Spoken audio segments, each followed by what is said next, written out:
అలాగే ప్రత్యేకంగా అజయ్ బాబన్న గారికి, నన్ను ప్రేమతో ఆహ్వానించినటువంటి మా ప్రియులు అన్నగారికి హృదయపూర్వక ప్రేమాభివందనాలు తెలియచేస్తా ఉన్నాను.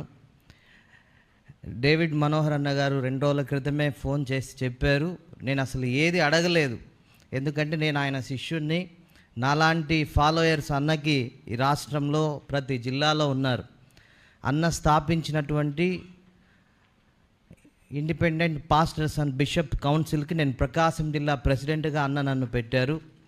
నాలాగా అన్నకు చాలామంది ఉన్నారు ఈ రాష్ట్రంలో ఫాలోయర్స్. వచ్చాక నాకు అర్థమైంది ఈ సమావేశం యొక్క ఉద్దేశం. చాలా సంతోషం.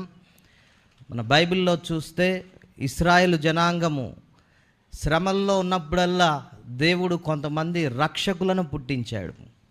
న్యాయాధిపతుల గ్రంథంలో అంత రక్షకులు ఉన్నారు. ఈరోజు క్రైస్తవులు, దళితులు, ముస్లిం మైనార్టీలు కూడా మన భారతదేశంలో రకరకాల శ్రమలను అనుభవిస్తూ ఉన్నారు. వారి కోసం రక్షకులు అవసరం.